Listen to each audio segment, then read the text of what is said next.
નમસ્કાર મિત્રો, આજે સીધું ને સટના એપિસોડમાં આપણી સાથે અમેરિકાથી કૌશિક અમીન જોડાયા છે. કૌશિકભાઈ વરિષ્ઠ પત્રકાર છે, ચરોતરના પટેલ છે, એટલે એક ઘાને બે કટકા જેવી મેહાણાની અમારા જેવી ભાષા એ બોલે છે. સાચા બોલા છે, આખા બોલા છે, અને એટલા માટે આજે ટ્રમ્પ, વાન્સ અને ઈરાન તથા નેતન્યાહુ એના વિશે શું પરિસ્થિતિ સર્જાઈ રહી છે, કારણ કે દુનિયા આખાની અંદર અમેરિકા અને ઇઝરાયલે જે ઈરાન પર આક્રમણ કર્યું છે એના 30 દિવસ થયા અને છતાં યુદ્ધ સમાપ્તિ તરફ નથી જતું. જે થોડા કલાકમાં ટ્રમ્પભાઈએ તો પૂરું કરી નાખવાનું હતું, વેનેઝુએલાની જેમ ઈરાનના સર્વોચ્ચ નેતાને ઊંચકીને અમેરિકાની જેલમાં કદાચ નાખી દેવાના એમના ઈરાદા હશે, માદુરોની જેમ.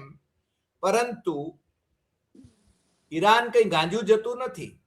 અને હવે તો એવું પણ જાણવા મળે છે કે હુતી અને હિઝબુલ્લા અને કુર્દ એ પણ ઈરાનને પક્ષે લડી રહ્યા હોય એવી પરિસ્થિતિ નિર્માણ થઈ છે.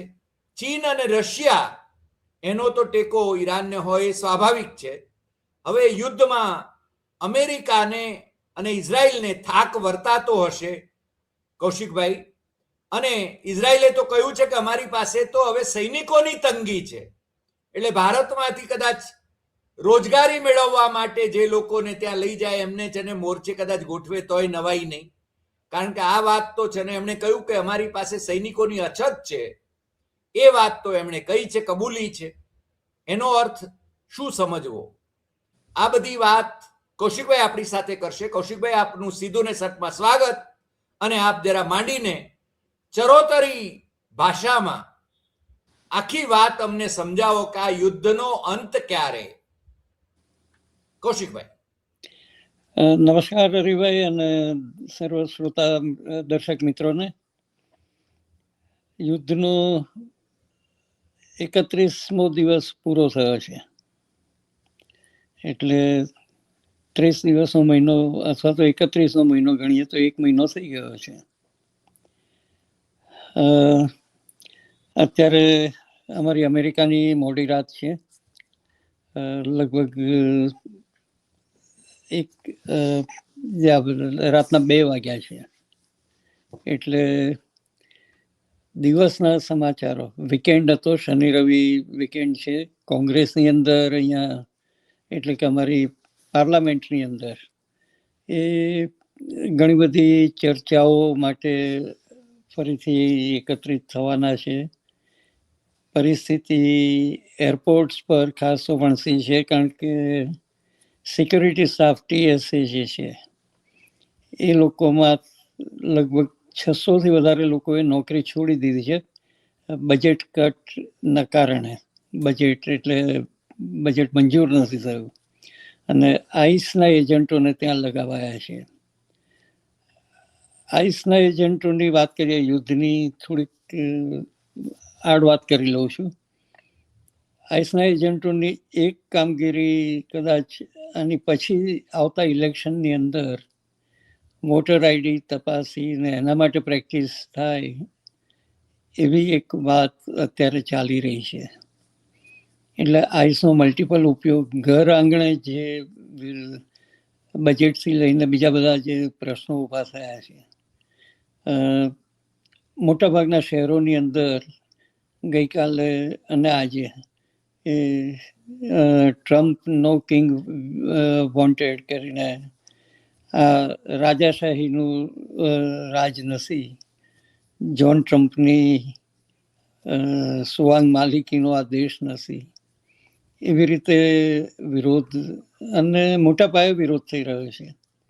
અને માત્ર અમેરિકામાં જ નહીં પણ વિશ્વભરના ઘણા બધા મોટા શહેરોની અંદર, એ ફિનલેન્ડ હોય, યુરોપના ઘણા બધા દેશો, પેરિસ છે અથવા જર્મનીની અંદર છે, લંડનની અંદર છે, આ બધા શહેરોમાં પણ મોટા પાયે દેખાવો થયા છે અમેરિકા ઈરાન ની સામેના યુદ્ધમાં. જીડી વાન્સના કેટલાક દાવા અત્યારે બાર અખબારોમાં ચમકી રહ્યા છે કે ગણતરીના સપ્તાહમાં જ યુદ્ધ અમે સમાપ્ત કરીશું. અમારા જે લક્ષ્યાંક હતા એ અમે પૂર્ણ કર્યા છે. પણ કયા લક્ષ્યાંક હતા, કયા પૂર્ણ થયા છે એનું કોઈ હિસાબ આપતા નથી. અને સામે ઈરાને વળતો પ્રહાર કર્યો છે કે જ્યાં સુધી અમારને જે નુકસાન થયું છે એની ભરપાઈ ન થાય, ઈરાનને સોવેરિન રાષ્ટ્ર જાહેર ન થાય, એને એ સિવાય હોર્મુઝની ખાડી પરનો જે કબજો લેવાની વાત છે એની અંદર પણ એક પરિસ્થિતિ એવી દેખાય છે કે ઈરાન કદાચ એની પર ટોલ ટેક્સ વસૂલે એવી એક પરિસ્થિતિ આવશે એવી ધારણા રખાય છે. હોર્મુઝને કબજે કરવાની ગણતરી અમેરિકાની છે. યુએસએસ ટ્રિપોલી જહાજ 3500 સૈનિકો સાથેનું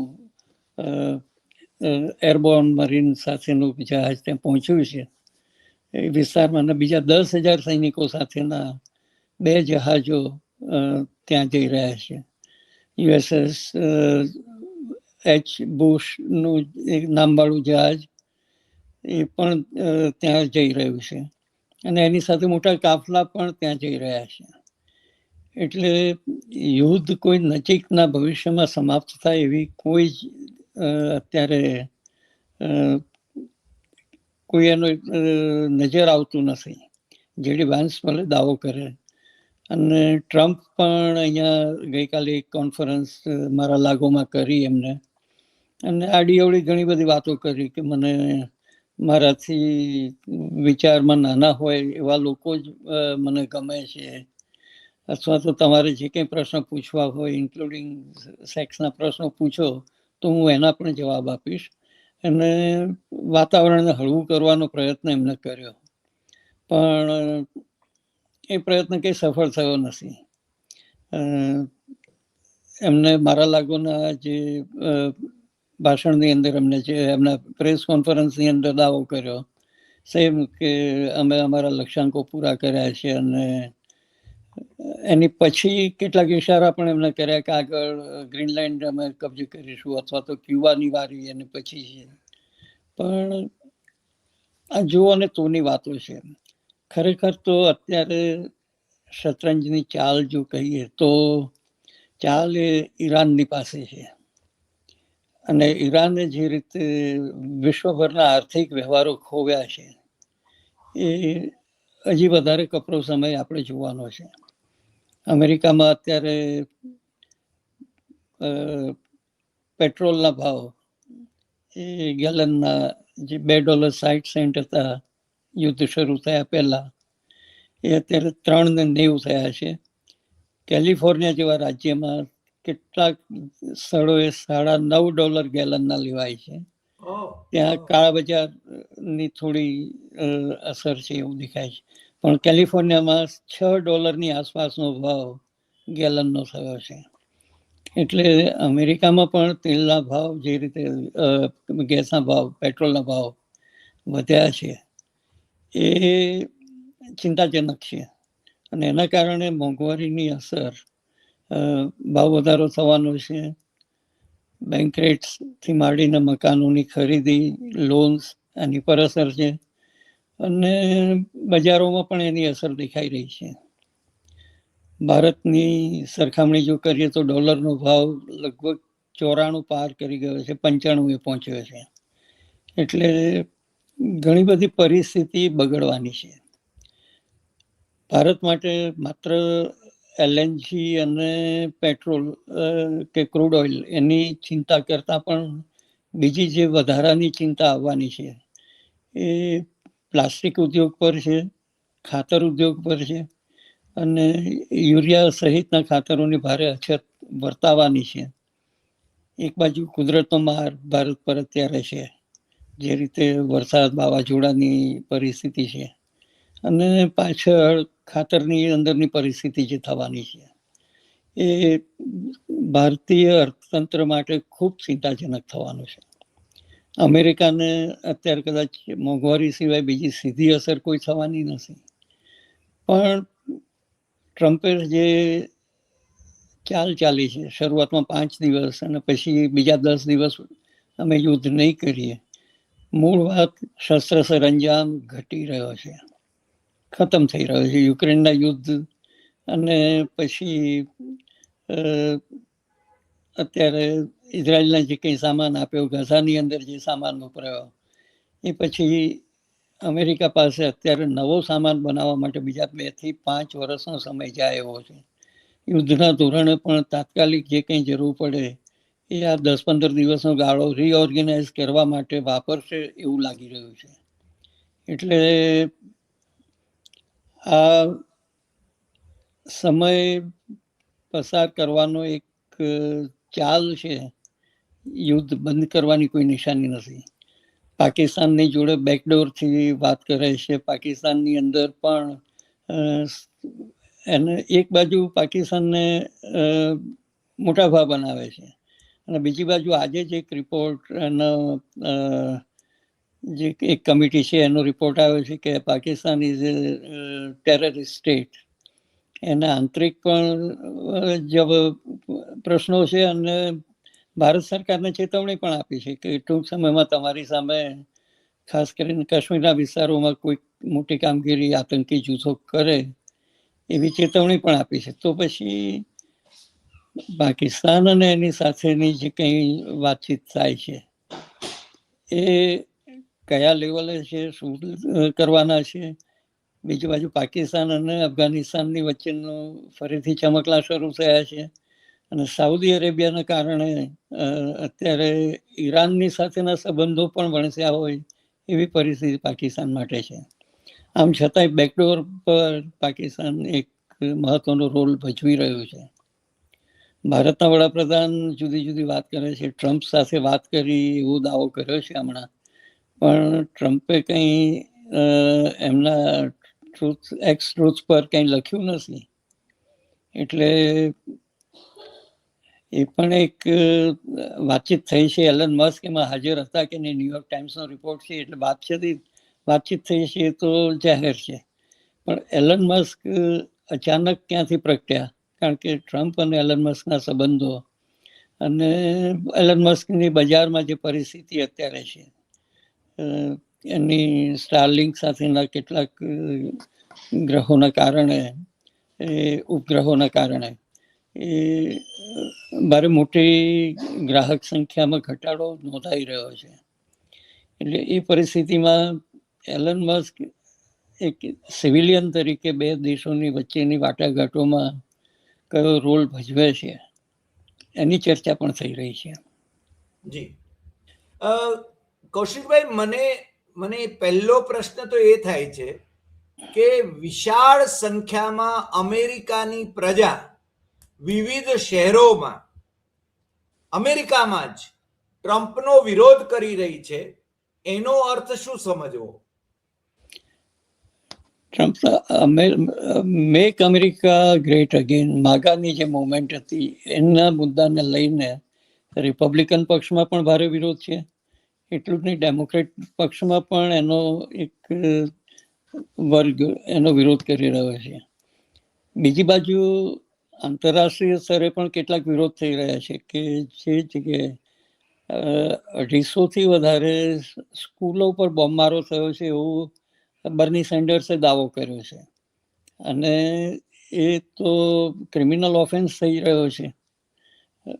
બર્ની સેન્ડર્સ સોશિયાલિસ્ટ છે અને ડેમોક્રેટ પક્ષના બહુ પેઇડ સાંસદ છે અને એમના જે દાવા છે એ અમેરિકાના શહેરોની અંદર પણ આ જ મુદ્દા પર કે તમે, કારણ કે હજી સુધી 4 અઠવાડિયા થઈ ગયા, હજી કોંગ્રેસની મંજૂરી લીધી નથી. કોઈ પણ યુદ્ધ અઠવાડિયાની અંદર તમારે કોંગ્રેસની મંજૂરી લેવી પડે છે. પણ બેફામપણે વર્તતા ટ્રમ્પ એ પોતાને અમેરિકાના માલિક સમજી બેઠા છે. એટલે પરિસ્થિતિ વધારે વણસી રહી છે. પ્રજામાં ભાવ વધારાના કારણે આક્રોશ તો છે, પણ એનાથી વધારે જે રીતે ઇઝરાયલને માટે યુદ્ધ લડાઈ રહ્યું છે, ઘર આંગણે ઘણી બધી કપરી પરિસ્થિતિ છે, બજેટ કટ્સ છે, પગારો નથી થતા ટીએસએ જેવાના, ઘણી બધી નોકરીઓ થઈ છે, ઘણા બધા વિભાગો બંધ થયા છે. એના કારણે એક પ્રજાનો રોષ છે, પણ આ રોષ નબળો નથી પડવાનો. હજી વધારે લોકો શેરીઓમાં આવશે અને મિડ ટર્મ ઇલેક્શન્સ આવી રહ્યા છે. હા, મિડ ટર્મ ઇલેક્શન્સ આવી રહ્યા છે, પણ મને લાગે છે સામે કદાચ એને કાઉન્ટર કરવા માટે જેમ ભારતમાં ઘુસપેઠિયા કરીને મુસ્લિમોને ટાર્ગેટ કરવાની એક આખું રાજકારણ ખેલાઈ રહ્યું છે, એ રીતે ત્યાં પણ ઇલીગલ ઇમિગ્રન્ટ્સ અને ક્રિમિનલ્સ એની વિરુદ્ધમાં આખો એક માહોલ ઉભો કરવાની કોશિશ ટ્રમ્પ અને વાન્સ એ લોકો કરી રહ્યા હોય એવું નથી લાગતું એમની? ના, અત્યારે ટેરિફનો મુદ્દો શાંત છે, અને બીજી બાજુ ઇલીગલ ઇમિગ્રન્ટ્સની માટેનો પણ મુદ્દો થોડો શાંત છે. બહુ આક્રોશથી જે રીતે આઈસનું ઓપરેશન ચાલતું હતું એ ઉન્માદ અત્યારે તો નથી, પણ કામગીરી ચાલે છે. એમના ટ્વીટ જોઈએ તો એની અંદર તો આ મુદ્દા ઉપર વધારે ભાર મૂકી રહ્યા છે ટ્રમ્પ અને વાન્સ બંને. હા, પણ ઘણી બધી બાબતોમાં બંનેના મતભેદ અલગ છે. વાન્સ અત્યારે એક સુર એન્ટી ઇઝરાયલની સામેનો કરી રહ્યા છે, કારણ કે ત્યાં જે રીતે મુસ્લિમ અને ક્રિશ્ચિયન્સ એ બંનેને જે રીતે પ્રતાડિત કરાય છે, જે રીતે ત્યાંની ઇઝરાયલની અંદર એમની પોતાનું જે બજેટ અથવા તો સૈન્ય જે વાપરવું જોઈએ એ પૂરતું નથી. તમે શરૂઆતમાં જ કહ્યું કે ત્યાં અત્યારે શોર્ટેજ છે, અને જે પેલી મહિલાઓ માટે 3 વર્ષ અને યુવાનો માટે 5 વર્ષ સર્વિસ ફરજિયાત હતી, એમાં યુવાનો માટે 2 વર્ષ વધાર્યા છે, મહિલાઓ માટે 3 મહિના વધાર્યા છે એ સર્વિસીસ આપવા માટે. એટલે અને રિઝર્વ લશ્કરને પણ એ લોકોએ રિકોલ કર્યું છે. એટલે લશ્કરની સંખ્યાની ગંભીર અછત છે એ તો છે જ, પણ અત્યારે યુદ્ધ જમીન પર નથી એટલે આ અસર દેખાતી નથી. અત્યારે હજી મિસાઇલ્સ અને વિમાનોથી જે ડ્રોનથી જે યુદ્ધ ચાલે છે, આકાશી યુદ્ધ છે, અને પાર્ટલી સમુદ્રના માર્ગમાં છે. પણ જો જમીન ઉપર લશ્કર ઉતારી અને યુદ્ધ લડવામાં આવે, સૌથી પહેલું આ લોકોને હોર્મુઝનો જે ટાપુ છે એને કબજે કરવાની ગણતરી છે, કારણ કે ક્રૂડ ઓઇલનું ડિસ્ટ્રીબ્યુશન સેન્ટર છે, કલેક્શન સેન્ટર છે, ત્યાં બધું ઓઇલ સ્ટોરેજ અને ત્યાંથી ડિસ્ટ્રીબ્યુટ થાય છે. એટલે એ જો હાથમાં આવે ને પછી પરમાણુ મથક એમના જે એનરિચ કરેલું યુરેનિયમ છે એની પર કબજો લેવો છે, અને બીજા સાધનો પર. પણ મુંગેરીલાલના હસીન સ્વપ્ન જેવું છે. પણ જો અમેરિકી સૈનિકોને ઈરાનની ભૂમિ ઉપર ઉતારવામાં આવે તો એ સૈનિકોના મોત એ વધારે થાય, અને જો લાશો વધારે આવે અમેરિકામાં તો એક માહોલ મને લાગે છે વધારે ભડકી ઉઠે, એવું ન થાય? એની ગંભીર અસર પડે. અત્યારે પણ જે શરૂઆતમાં 6 સૈનિકની લાશ આવી, કુલ 13 લોકો મર્યા છે, અને બીજા 200થી વધારે લોકો ઘાયલ છે. એની ચોક્કસ સંખ્યા જાહેર થતી નથી, પણ ઘણા બધાની સ્થિતિ ગંભીર છે. ત્યાં યુએસએસ લિંકન જહાજ પણ ભારે નુકસાની સાથે એને કદાચ રિપેરમાં લઈ જવાયું છે, અને 2 વિમાનો F-35 અને F-16 તોડી પાડ્યાનો દાવો પણ ઈરાને કરેલો છે, અને એમાં તથ્ય પણ છે. પણ હવે જો ઈરાને તો કહ્યું છે કે જો અમારી ધરતી પર લશ્કર ઉતરશે તો come with the body bags, જે બોડી બેગ્સની અંદર શબને પાછા લઈ જવા પડે એની સાથે અહીંયા આવજો, કારણ કે તમે ફરી રિટર્ન થઈ શકશો કે નહીં એની ગેરંટી નથી પછી. એટલે ખુવારી મોટા પાયે થાય. ઇઝરાયલ જે ત્યારે 3 મોરચે લડી રહ્યું છે. ગાઝાની અંદર પણ એની કામગીરી અટકી નથી. લેબેનોનની અંદર એને જે લેબેનોનની સાઉથમાં નદી છે એના બધા બ્રિજ તોડી નાખી અને એ એરિયા કબજે કરવાની ગણતરી છે. ગ્રેટર ઇઝરાયલ એને વિસ્તાર વધારવો છે. એના માટે લેબેનોન અત્યારે બહુ ભયંકર યુદ્ધ ચાલી રહ્યું છે. 1100થી વધારે લોકો ત્યાં માર્યા છે અને મોટાભાગનું ઇન્ફ્રાસ્ટ્રક્ચર ત્યાં સાફ કરી નાખ્યું છે. એટલે ઇઝરાયલની જે ગણતરી છે, નેતાન્યાહુ માત્ર પોતાના કેસીસમાંથી છટકવા માંગે છે એટલું જ નહીં, પણ ઇઝરાયલનો વિસ્તાર વધારવાની પણ એ વાત કરે છે. અને અમેરિકા આના માટે પ્રજા અને એના સાંસદો, પ્રતિનિધિઓ એ બંને પૂછી રહ્યા છે કે આપણે કોના માટે, શાના માટે આ યુદ્ધ લડીએ છીએ. એટલે અમેરિકાની અંદર જે ભાવના અત્યારે પ્રવર્તે છે એ છે કે આપણે પારકો કજીઓ એમાં શું કામ પડવું, એવું કહું તો બરાબર છે? હા, બિલકુલ બિલકુલ. આ ઘરના છોકરા ઘંટી ચાટે ઉપાધ્યાયના આટો, આ જે કહેવત છે, અમેરિકા બિલકુલ એની પર અત્યારે જઈ રહ્યું છે કે ઇઝરાયલ અને કારણ કે યુક્રેનની અંદર પણ જે રીતે બિલિયન્સ ઓફ ડોલરનું બજેટ ગયું. હમણાં યુક્રેનની એના પ્રમુખ યુનાઇટેડ અમીરાતમાં આવીને ગયા, ડ્રોન ટેકનોલોજી એમને આપી અને કેવી રીતે સામનો ઇઝરાયલનો કરવો એની આખી ચર્ચા કરીને ગયા. મીનવાઇલ રશિયાએ ત્યાં યુક્રેન પર હુમલા ચાલુ રાખ્યા છે. દરરોજના 2-5-7 લોકો મિનિમમ એના મિસાઇલમાં માર્યા જાય છે. એનો વિસ્તાર વધારતા જ જાય છે. એટલે યુક્રેનનું યુદ્ધ અત્યારે એ પરિસ્થિતિ છે. બીજી બાજુ નાટો અને યુરોપિયન કન્ટ્રીઝ, કેનેડા સહિતના દેશો એ પોતાના આગવા સમીકરણો માંડીને બેઠા છે. જર્મની છે, યુરોપિયન યુનિયન છે, બ્રિટન છે, એ લોકોએ સૂર જુદા બદલાયેલા છે. તો આપણે અગાઉની ચર્ચાઓમાં પણ જોયું છે. અને નાના નાના દેશો પણ એની સામે વિરોધ કરી રહ્યા છે. યુરોપ, જાપાનથી લઈને દક્ષિણ કોરિયા હોય કે બીજી તરફ ચાઇના, રશિયા, ઈરાનની સાથે મળીને એનું યુદ્ધ કરી રહ્યા છે. એનો એટલે આપણે સમરાઇઝ કરીએ જો આખી ચર્ચાને, તો પહેલી વાત તો એ છે કે યુદ્ધ છે ને જલ્દી સમાપ્ત નહીં થાય એવું લાગે છે અત્યારના સંજોગોમાં.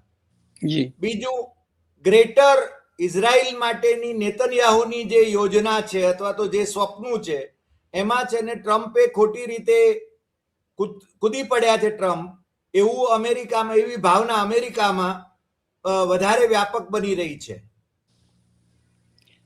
ચોક્કસ. હા, અને છેલ્લે આની વિશ્વભરમાં આની પ્રતિકૂળ અસરો તો થાય જ છે આ યુદ્ધની, પણ સાથે સાથે અમેરિકામાં પણ જે રીતે મોંઘવારી વધી રહી છે એની અસર પણ લોકો ઉપર તો પડવાની. જે મધ્યસત્રી ચૂંટણી આવવાની છે એના ઉપર પણ એની અસર ટ્રમ્પને પ્રતિકૂળ, એમની પાર્ટીને પ્રતિકૂળ અસર પડી શકે કે નહીં? એટલે પક્ષને તો અસર થવાની છે. અને જો એ કોંગ્રેસની મેજોરિટી લૂઝ કરે તો ટ્રમ્પ માટે ઘણી બધી તકલીફ થશે. આ સોમવારે એટલે એક દિવસ પછી જે બજેટ કટ, એ લોકોએ બજેટ હોલિડે પર મૂક્યું હતું, બજેટ પાસ નહોતું કર્યું, એટલે એની પર ચર્ચા થવાની છે. ને એની સાથે આ યુદ્ધની પણ મંજૂરી માટેની ચર્ચા ચાલશે. એટલે અત્યારે એ એક છે. ભાવ વધારો બેસુમાર વધવાનો છે. ખાસ કરીને જો ભારતના સંદર્ભમાં જોઈએ તો ભારતની અંદર આપણે હમણાં ચર્ચામાં કહ્યું એમ ખાતરની અને ફાર્માસ્યુટિકલ્સથી માંડીને પ્લાસ્ટિક્સ, એ બધા પર અસર થવાની છે. ખાસ કરીને અમદાવાદ, સુરત જેવા શહેરોની અંદર એ લાખો લોકો સ્થળાંતર કરીને ઘર ભેગા થશે. જ્વેલરી ઉદ્યોગ માટે પણ એટલી જ કપરી પરિસ્થિતિ છે. કારણ કે કાચો માલ જે છે એ ડોલરના રૂપિયાના કારણે આવતો બંધ થયો છે. ક્યાંક અટકીને પડેલા છે પેકેટ્સથી માંડીને, અને નિકાસ થઈ શકતી નથી. એટલે પરિસ્થિતિ ભારતની અંદર પણ જેટલી ગુલાબી ચિત્ર સરકાર બતાવે છે LNG કે CNG અને PNG પર, એ મુશ્કેલીઓ વધારે કપરી થવાની છે. ખાસ કરીને એપ્રિલના પહેલા સપ્તાહ પછી આ પરિસ્થિતિ વધારે કપરી થશે. અને અમેરિકામાં પણ એ પરિસ્થિતિ છે. એટલે લોકોએ પોતાની બજેટની અંદર પછેડી છે એટલી સોળ તાણીને રહેવાની પરિસ્થિતિ છે, એ ચોક્કસ છે. કૌશિકભાઈ, આજે આપ અડધી રાત વીતી ગયા પછી પણ જાગો છો અને અમારી સાથે જોડાઈને આ વિગતવાર ચર્ચા કરી, મુદ્દાસરની ચર્ચા કરી, એ બદલ આપનો ખૂબ ખૂબ આભાર. અને ફરી મળીશું નવા એપિસોડમાં નવા વિષય સાથે. તમે જે વાત કરી છે એ આખી દુનિયાને માટે ચિંતાનો વિષય છે. અને એ છે ને, જેમ તમે છેલ્લે કહ્યું કે જેટલી પછેડી છે એટલા જ પગ પોળા કરીને આપણે છે ને ઓઢવાની કોશિશ કરવી જોઈએ, અથવા તો પોતાનું બજેટ છે ને એ સાચવી રાખવું જોઈએ. બજેટ પ્રમાણે જ છે ને આપણે જીવતા શીખવું પડશે, એ વાત છે. અને બીજું કે અમેરિકા માટે પણ છે ને આ ફુગાવાની અથવા તો મોંઘવારીની પરિસ્થિતિ તો નિર્માણ થવાની છે, પરંતુ ડોલરનો ભાવ પણ વધી ગયો છે રૂપિયાની તુલનામાં. મને લાગે તમે કહ્યું કે 95 સુધી જવામાં છે. અને ભારતમાં પ્લાસ્ટિક, ખાતર અને ફાર્મા એની પણ પરિસ્થિતિ વિકટ બની રહી છે. એટલે તમે જે રીતે કહ્યું કે ભારત સરકાર જે રીતે ગુલાબી ચિત્ર દર્શાવે છે એવી પરિસ્થિતિ નથી. તમે કઈ કહી રહ્યા? બીજી જે પરિસ્થિતિ છે, રશિયાએ ક્રૂડ ઓઇલ આપવાની ના પાડી છે. જે રશિયાની ઉપર ભરોસો તો $60 ક્રૂડ ઓઇલ મળતું હતું, એ બજાર ભાવ, અને બજાર ભાવે પણ હવે આપવાની ના પાડી છે. એટલે ભારત માટે વધારે ચિંતાનો વિષય થવાનો છે. ગેસના ભાવ ચૂંટણી પછી તરત વધારવાના છે, નક્કી છે. પેટ્રોલના ભાવ, ડીઝલના ભાવ. 5 વિધાનસભાની ચૂંટણીઓ પતે એટલે પછી જ એને ભારતીયોને ખબર પડશે. એની મદ્રાસથી જ વધારશે. અને નાયરા જેવા રશિયન માલિકી એને વધારી દીધા છે. એટલે ઇન્ડિકેશન બહુ સાફ છે. અને રશિયાએ હું આગામી 1 કે 3 મહિના માટે તેલ નહીં આપું એવી પણ ધમકી કરી છે. અને 1 એપ્રિલ પછી નહીં આપે ક્રૂડ ઓઇલ, એને સ્પષ્ટ શબ્દોમાં કહ્યું છે. કૌશિકભાઈ, આપ આજે અમારી સાથે જોડાયા બદલ આપનો ખૂબ ખૂબ આભાર. અને ફરી મળીશું નવા એપિસોડમાં નવા વિષય સાથે. નમસ્કાર.